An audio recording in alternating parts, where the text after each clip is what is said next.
The girl in the snow. The wind howled across the high plains like a wounded wolf, dragging icy fingers across the desolate prairie. Winter had settled hard on the land, the kind that didn't just chill the skin, it gnawed on bones and clawed at souls. Miles of open range stretched out in every direction, broken only by jagged black mesas and the skeletal remains of last summer's grass.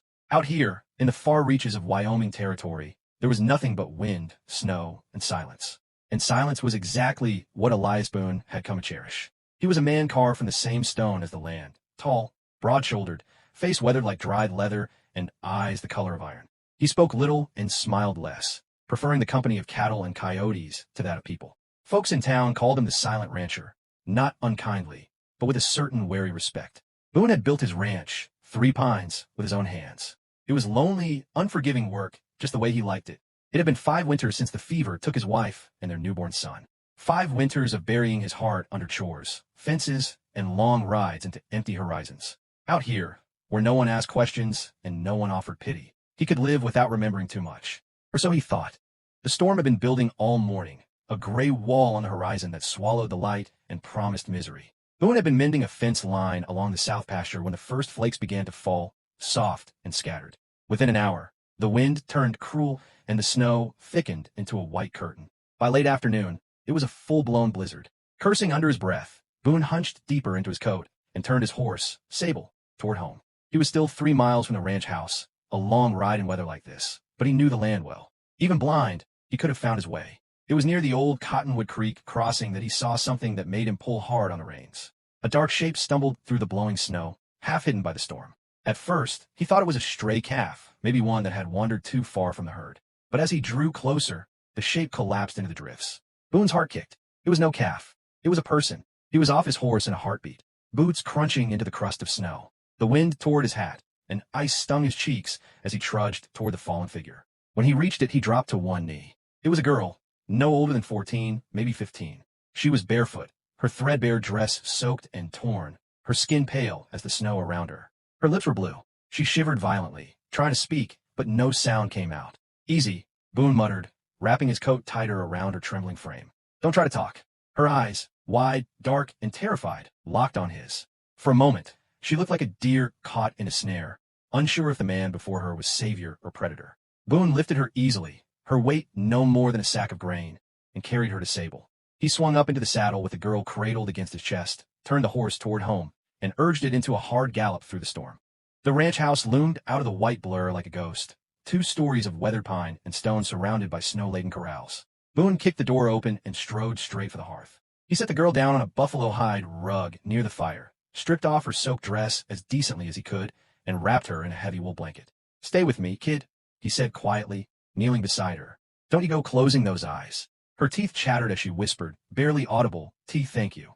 Boone fetched a pot of hot water from the stove and poured it into a basin. He dipped a rag and dabbed at her frostbitten fingers, careful and deliberate. He didn't ask questions, not yet. Whoever she was, whatever had brought her here, the first fight was for her life. Hours passed before her color returned. When she finally drifted into sleep by the fire, Boone leaned back in his chair and watched the flames dance in silence. He should have ridden to town and told the sheriff. He should have left her where she was and let someone else deal with it. But something in her face, the sheer terror and exhaustion, had tugged at a part of him he thought was long dead. It was nearly dawn when Boone stirred awake in his chair. The storm had passed, leaving the world buried under a fresh blanket of snow. The ranch was quiet, save for the crackle of dying embers. And then a voice, soft, uncertain, broke the silence. "Sir?" Boone looked over. The girl was awake, sitting up against the hearth. Her eyes, still glassy from fever, darted nervously around the room before settling on him. "Yes," he said, his voice low and even. "You're safe now. You're my ranch." Her lips trembled. I'm sorry. I didn't mean to come here." "You didn't come here. I found you half dead out there." She nodded weakly, clutching the blanket tighter. "I ran. I had to." Boone didn't press. He'd lived long enough to know that stories like hers came with jagged edges. If she wanted to talk, she would. After a long silence, she spoke again, voice trembling like a leaf. "Please, can I slip under your coat?" Boone froze. The words, so fragile and desperate, cut through the armor he'd built around his heart. He looked at her, at the dirt under her fingernails, the bruises on her wrists, the fear hiding just beneath her trembling lips, and felt a weight settle in his chest. "Why?" he asked gently. She hesitated, tears welling up. "Because I haven't been warm in so long." For the first time in 5 years, Boone didn't know what to say. He slowly crossed the room, knelt beside her, and without a word opened the heavy wool coat he'd been wearing since dawn. The girl edged closer, hesitantly at first, then nestled against his chest beneath the coat's thick folds. She was still trembling, not just from the cold, he realized, but from something deeper. Boone stared into the fire, his jaw tight. Whoever this girl was, someone had hurt her. And if they came looking, if they thought they could come onto his land and take her back, they'd find a man who had nothing left to lose. Over the next few days, the girl regained her strength. She was skittish at first, flinching at sudden sounds and shrinking from Boone's touch. But she was also curious, watching him mend tack in the barn, following him out to the corral, asking soft questions about the cattle on the land.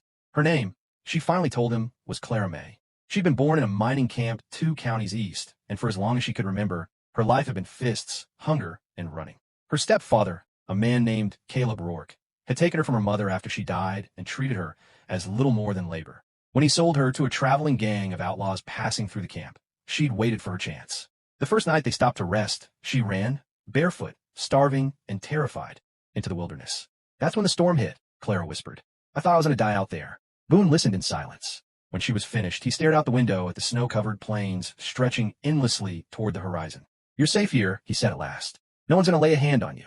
But even as he said it, Boone knew the world didn't work that way. If Rourke had sold Clara once, he'd sell her again, and he wouldn't stop until he got his property back. Men like him never did. One evening, 5 days after the storm, Boone was splitting logs by the barn when he saw a dust cloud on the horizon. 3 riders. Fast. Headed straight for 3 pines. His gut tightened. He went inside, found Clara reading by the hearth, and knelt beside her. Listen to me, kid. If anyone comes here asking questions, you stay inside. No matter what you hear. Her eyes widened. Is it him? I don't know, Boone said, though in his bones he was sure of it. But I am to find out. He pulled his rifle from above the mantel and stepped out onto the porch. The riders came into view as they approached the gate. Rough men in trail-worn coats and dust-caked hats. The one in the middle, broad-shouldered and sneering, was exactly who Boone expected. Rourke, Boone muttered under his breath. The men reined up their horses a few yards from the porch. Rourke spat into the snow and tipped his hat back. Afternoon, Boone. Afternoon, Boone replied evenly. What brings you this far west? Rourke grinned, showing yellow teeth. Lost something of mine. Little runaway girl. Figured she might have wandered through these parts. Boone's expression didn't change. Ain't seen anyone. Funny, Rourke said, leaning forward in the saddle. Her tracks led this way. And folks in town said they seen a man riding home through the storm with someone bundled up in his arms. Sound familiar? Boone rested a hand on the Winchester at his side. I said I ain't seen anyone. You calling me a liar? The air grew cold and heavy between them. One of Rourke's men shifted in his saddle, thumb brushing the butt of his revolver. Rourke laughed, though there was no humor in it. Now, Boone, I don't want trouble. I just want what's mine. She ain't yours, Boone said quietly. She's a human being. And if you or your boys take one more step toward this house, you won't walk away. For a long, tense moment, no one moved. Then Rourke's smile twisted into something ugly. We'll be back, Boone. And when we do, we'll burn this ranch to the ground. He spat once more, turned his horse, and rode off into the white horizon, his men following close behind. Boone stood on the porch until the dust cloud vanished. His jaw was clenched so tight it hurt. Inside, Clara watched him through the window, her small hands trembling against the glass. And for the first time since he buried his wife and son, Elias Boone felt something stir in his chest, something fierce, something unyielding.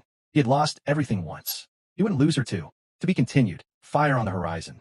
The days after Rourke's visit passed like the hush before a storm. The snow melted slow and reluctant, revealing the hard, frozen earth beneath. Cattle stirred in the pastures. The wind lost its cruel edge, and yet a weight hung over 3 pines heavier than any winter sky. Elias Boone rose before dawn, as always, but now his days were spent preparing, stockpiling feed, checking rifle sights, oiling hinges on doors that might soon be barricades. It wasn't paranoia. Boone had seen the look in Rourke's eyes before, the stubborn, vengeful glint of a man who'd rather die than be denied. That kind of man didn't ride away and forget. That kind of man came back. Clara sensed it too. She no longer asked to follow him on chores or wandered far from the house. When the wind rattled the shutters at night, she'd creep down the stairs and sit silently by the fire, wrapped in Boone's old coat. She never said she was afraid. She didn't have to. On the 6th evening after Rourke's visit, Boone found her sitting on the porch steps, staring out toward the dusky plains where the sun bled red against the horizon. Storm's coming, she said softly. Boone followed her gaze. There were no clouds in the sky, no sign of weather brewing, but he knew she wasn't talking about the sky. Yeah, he said, it is. She turned to him, her small face serious. You don't have to do this for me. Boone knelt beside her, resting his forearms on his knees. Do what? Fight them. Stand up to them. She swallowed hard. I've been running my whole life. Maybe I should just keep running. Running where? Boone asked gently. There's nowhere they won't follow. Nowhere they won't sell you again if they get the chance. Her lip trembled. They always find me. Boone's voice was steady as a mountain. Not here. Not while I'm breathing. She looked away, and for a long moment they sat in silence, listening to the wind whisper through the prairie grass. Why? She whispered finally. Why are you doing this?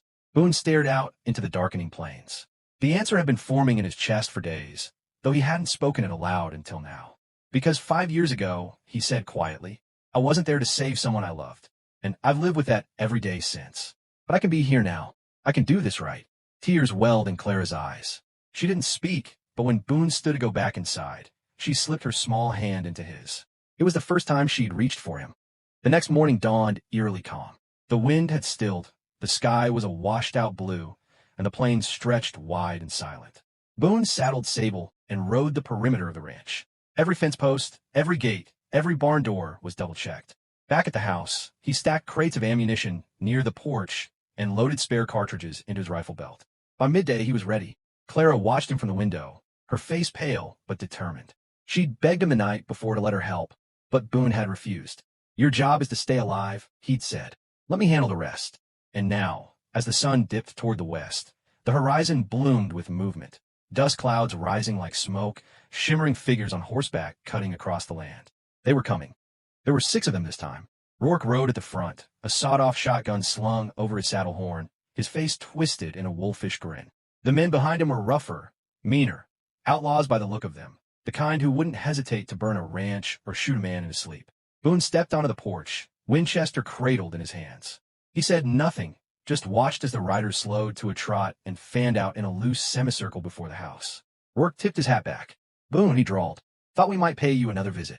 Consider yourself unwelcome, Boone said evenly. Rourke chuckled. You've got something belongs to me. Boone's jaw tightened. You mean Clara? She's not property. Rourke's smile vanished. She's worth money, and men like me don't just walk away for money. Boone raised the rifle an inch, the barrel steady and unblinking. Then men like you die poor. The standoff stretched, taut, and brittle. The wind stirred a few dry stalks of grass. A hawk screamed high above, and then Rourke's grin returned, colder this time. Last chance, Boone. Hand her over, and maybe I'll let you keep your ranch. Boone didn't move. She's under my roof. That makes her under my protection. Rourke's eyes hardened. So be it. He jerked his hand, and the plains exploded into chaos. Gunfire cracked the silence. Splinters flew from the porch rail as bullets slammed into wood. Boone dove behind a support post, returning fire with measured precision. One of Rourke's men screamed and toppled from his horse, clutching a bloodied shoulder. Clara ducked beneath the window inside, heart pounding. Every gunshot rattled her bones. Every shouted curse dragged her back to nights of terror and violence. But this time was different. This time someone was fighting for her. Outside, Boone moved with the calm fury of a man who'd faced death before. He dropped another rider, then rolled across the porch to reload. A bullet grazed his arm, tearing cloth and skin, but he barely flinched. Get to the barn, Rourke roared. Smoke him out. 2 men dismounted and sprinted toward the barn with torches. Boone swore and took aim. One went down before reaching the door, but the second managed to light the hay inside. Within seconds, smoke began to billow into the sky. Boone's heart clenched. The barn, his winter stores, his tools, his livelihood, was going up in flames. But he couldn't leave Clara. Not now. The fight raged on, brutal and unrelenting. Boone dropped 4 men in total, but the last 2, Rourke and a wiry, vicious outlaw with a scar across his cheek, pushed closer, taking cover behind a water trough. Run out of bullets yet? Rourke shouted. Not quite, Boone called back, and fired, splintering the trough inches from Rourke's head. The outlaw beside Rourke broke cover and charged the porch. Boone swung the rifle and fired. Click. Empty. The man lunged, tackling Boone to the ground. They crashed through the railing, rolling into the snow. Fists flew. Boone blocked a punch, landed one of his own, then another. The outlaw swung wildly, catching Boone across the jaw. Pain exploded behind his eyes, but Boone surged forward, driving the man's head into the frozen ground until he went still. He staggered his feet, breath ragged, and froze. Rourke stood 10 paces away, shotgun raised, barrel leveled squarely at Boone's chest. This is how it ends, Rourke hissed. You and that little whore burned together. Boone stared back, silent as ever. If this was his end, so be it. He'd gone down fighting. A sound broke through the roar of blood in his ears. A door creaking open. Hey, Clara's voice, trembling but fierce. Rourke turned his head, just enough to see her standing on the porch, Boone's revolver clutched in both hands. The gun looked far too big for her, but her grip was steady. "Leave him alone," she said. "Put that down, girl," Rourke snarled, "before you hurt yourself." Her hands shook, but she didn't lower the gun. "You already hurt me." And then she pulled the trigger. The shot rang out across the plain. Rourke staggered back, eyes wide in disbelief. The shotgun slipped from his hands as he crumpled into the snow, crimson spreading across his coat. Boone stared at Clara, chest heaving. She was crying, not out of fear but release. Years of pain, of running, of terror, all pouring out in tears that steamed against the cold air. He rushed to her side and gently took the revolver from her hands. "It's over," he said softly. "It's over now." They buried Rourke and his men on the far edge of the property, beneath a stand of wind-warped pines. Boone said nothing over their graves. No prayers, no words. Men like them didn't deserve them. The barn was gone, reduced to charred beams and ash. The ranch would take months to rebuild. But for the first time in years, Boone felt the weight on his shoulders lift. Clara stood beside him, wrapped in his old coat, watching the smoke drift away into the winter sky. "What happens now?" she asked.